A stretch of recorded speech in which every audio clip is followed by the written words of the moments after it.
चंद्रमा में दाग नहीं है।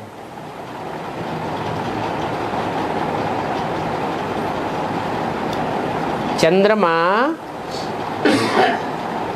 जब आज से 2500 साल पहले विनाश हुआ था, आधा विनाश हुआ था सृष्टि का, तो प्रशांत महासागर का बड़ा हिस्सा टूट करके अलग हुआ।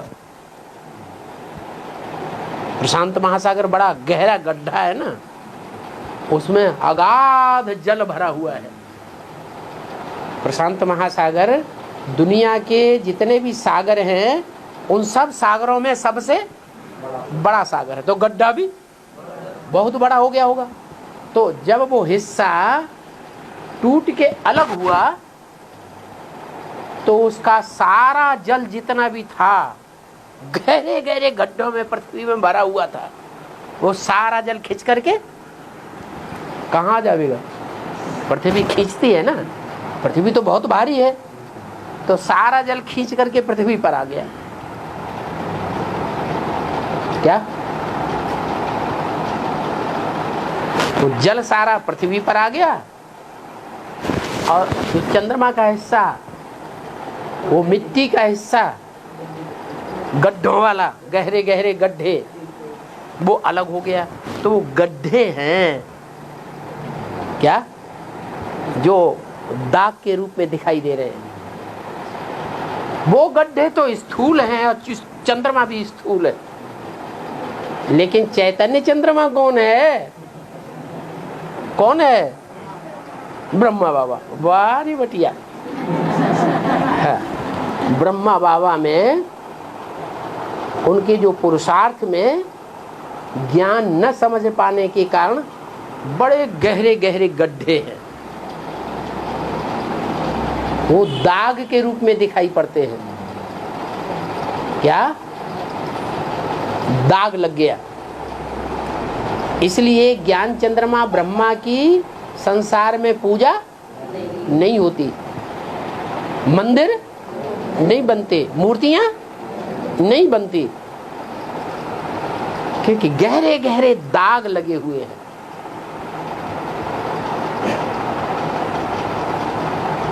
सबसे बड़ा दाग कौन सा है? सबसे बड़ा दाग है एहसान फरामोशी का। कोई कहेगा क्या बोलते? चंद्रमा को रोशनी किससे मिलती है? सूर्य से।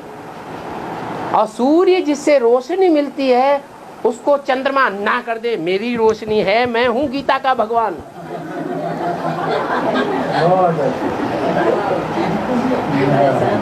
मैं हूं ज्ञान सूर्य।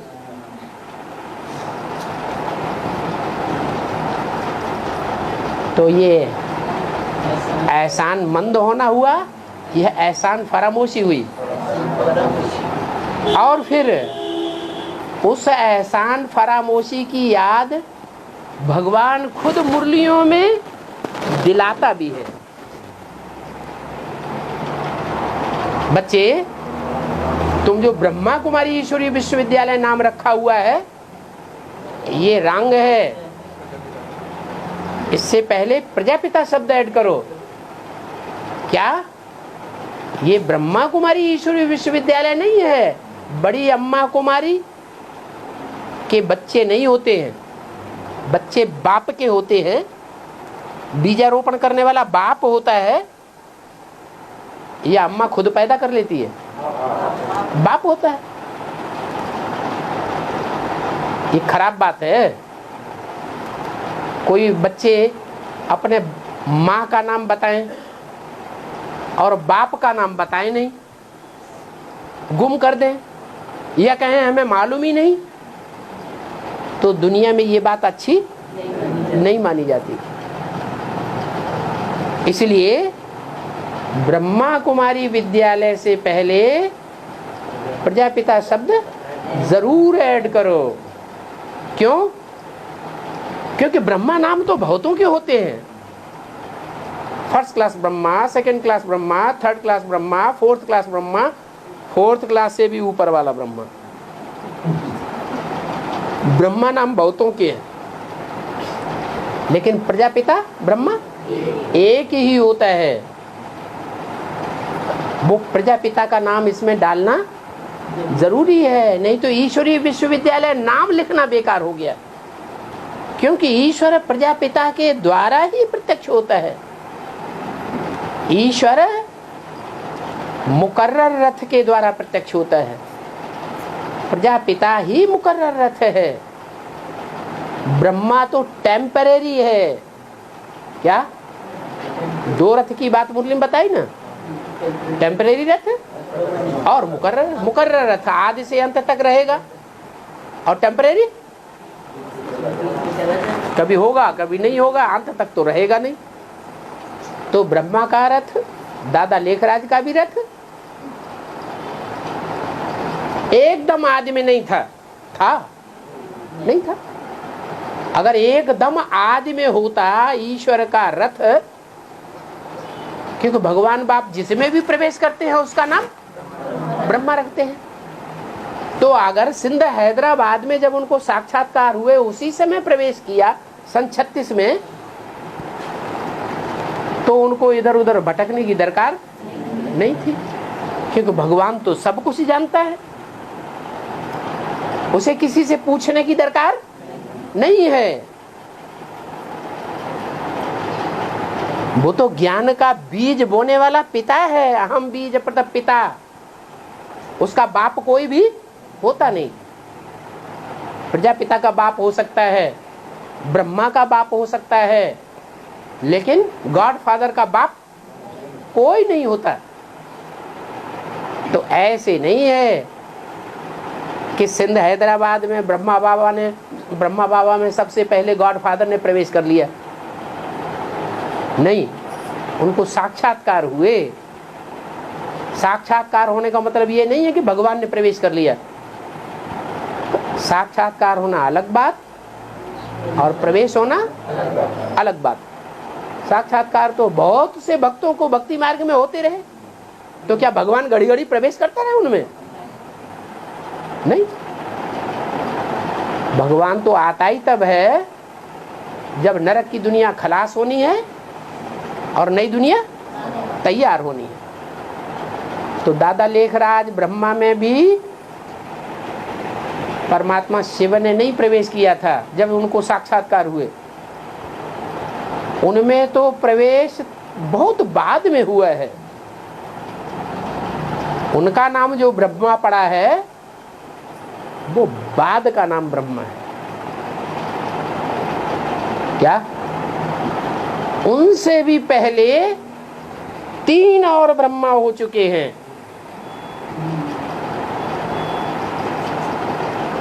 क्या 3 और भी ब्रह्मा हो चुके हैं? कौन कौन? वो अपने गुरु से पूछा, साक्षात्कारों का रहस्य तो नहीं बता सके। अपने जन्म के और भी जो गुरु 12 थे उनसे भी पूछा, उन्होंने भी नहीं बताया। वाराणसी में जाकर के विद्वान आचार्यों से पूछा, उनसे भी उनको कोई समाधान नहीं मिला।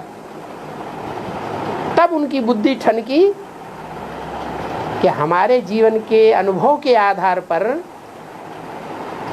हमारा जो भागीदार है दुकान का, वो जितना होशियार है लौकिक और अलौकिक और पारलौकिक बातों में, उतना हमने किसी को होशियार नहीं पाया, जिसको उन्होंने सारी दुकान सौंपी हुई थी।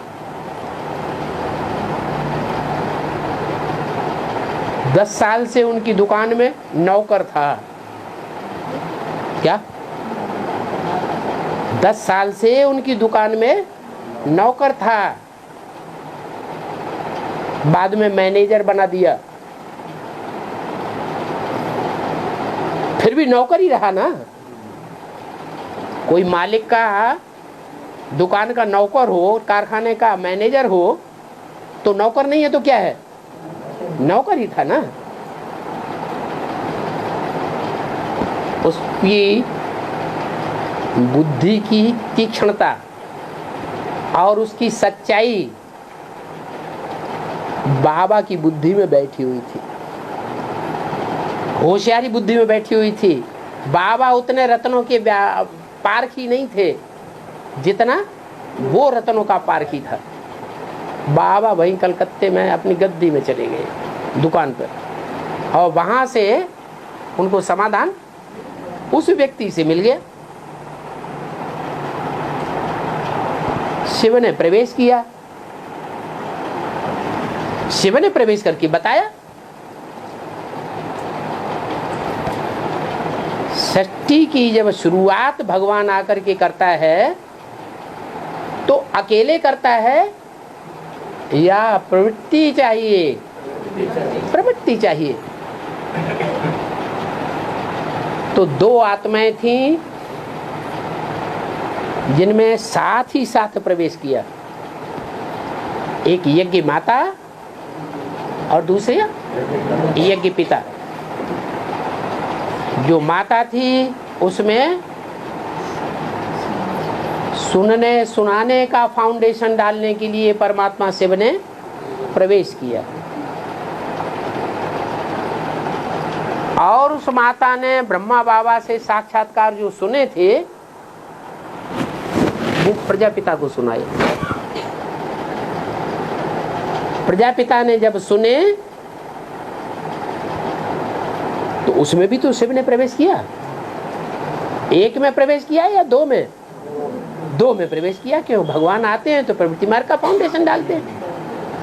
एक में भक्ति का फाउंडेशन और दूसरे में ज्ञान का फाउंडेशन।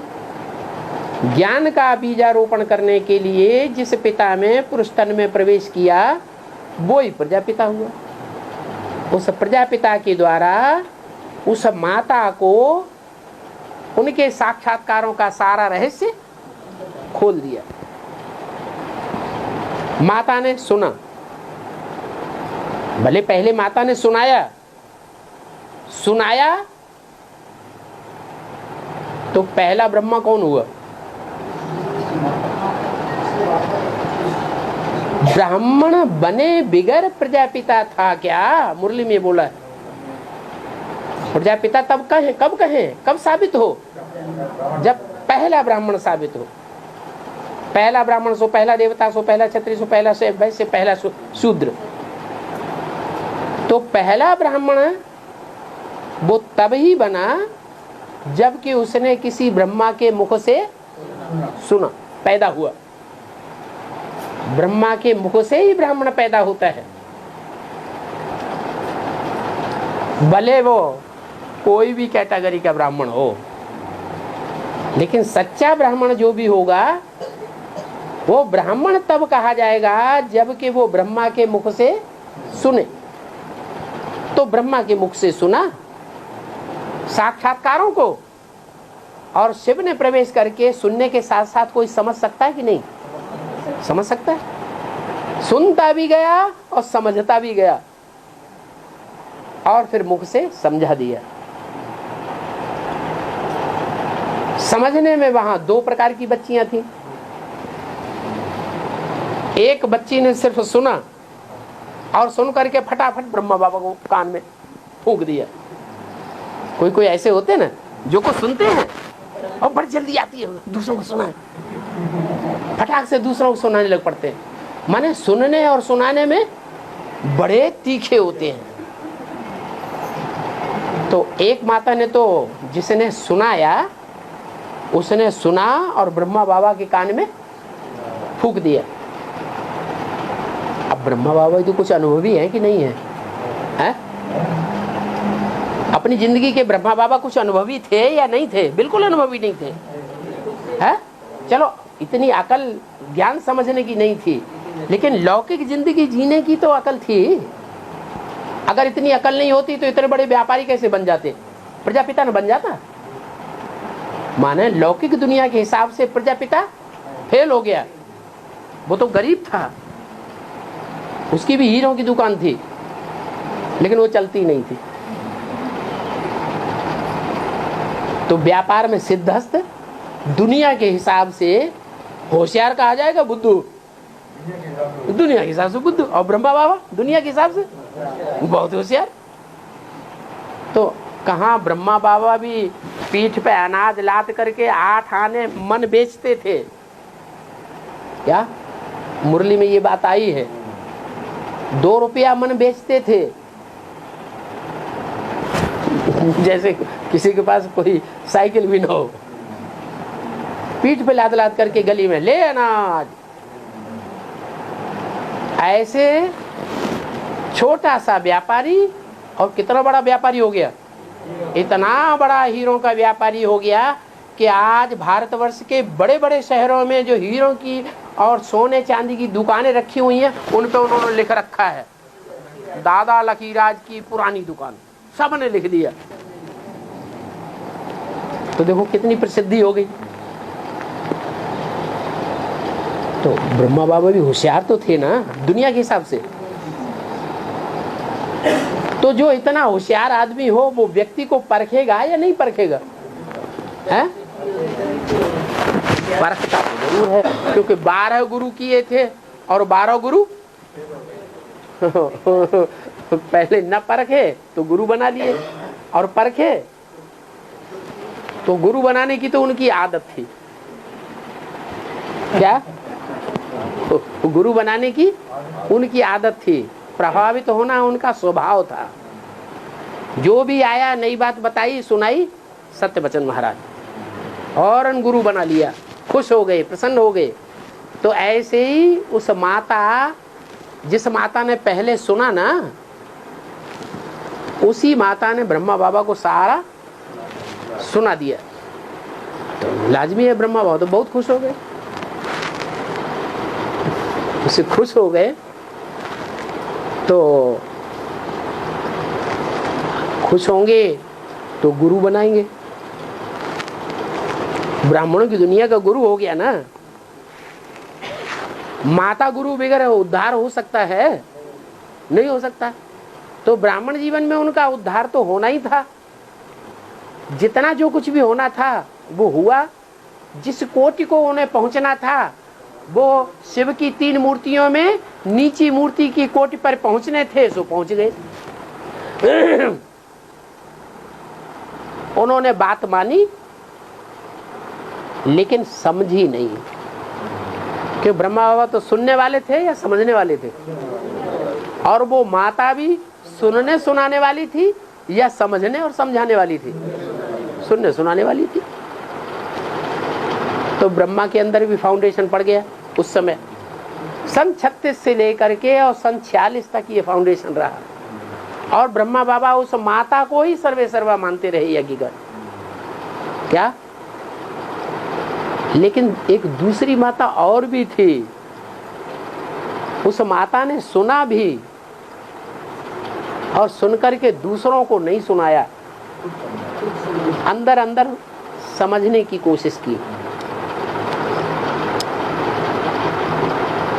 और जब समझा तो ब्रह्मा बाबा को बताया। ब्रह्मा की बुद्धि में उस समय बैठ गया कि मैं ही कृष्ण की आत्मा हूं। तो ये मैं ही कृष्ण की आत्मा हूं, ये बात बुद्धि में जिसने बैठाई यहां संगम युग में, वो ही आत्मा वहां जन्म देने के निमित्त बनेगी।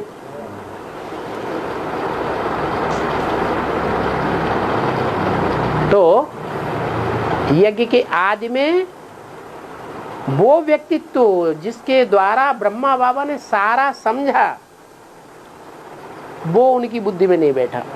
क्यों? कोई कारण होगा। क्यों नहीं उसका एहसान माना? बुद्धि में शुरू से बैठा ही बावता रहता। हाँ, जिंदगी में उन्होंने देखा नहीं। ये तो नीचे तबक्के का आदमी है, तो छोटा आदमी है, हमारी दुकान का तो नौकर रहा।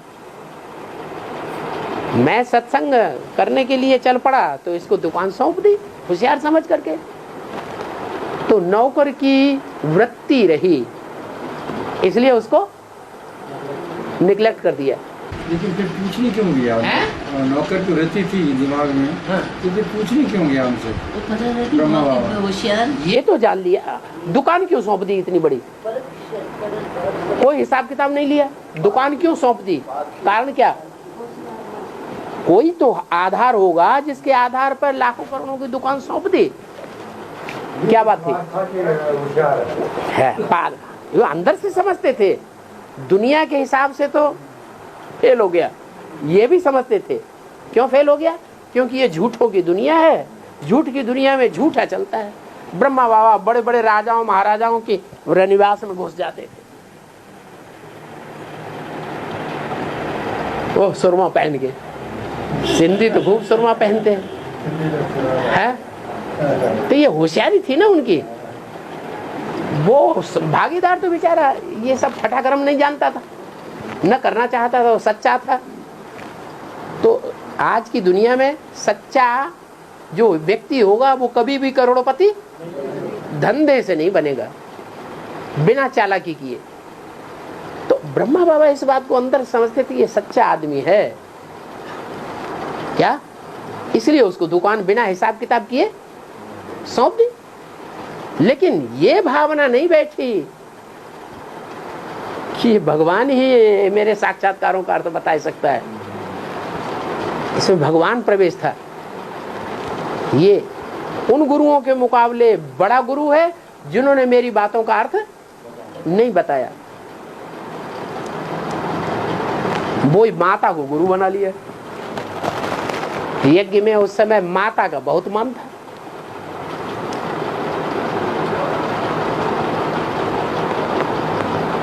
माता में और प्रजापिता में, यज्ञ के आदि में भी झगड़ा हो गया। दो ग्रुप हो गए, एक ओम मंडली, एक एंटी ओम मंडली। आदि में भी धोबी घाट चलता था। मुरली बोला आदि से ही ये धोबी घाट चलता चला आया है और अंत तक चलता रहेगा। जब तक कपड़े साफ नहीं हुए हैं, शरीर रूपी वस्त्र जब तक नहीं साफ हुए हैं, आत्मा जब तक साफ नहीं हुई है, तब तक ये चलता रहेगा।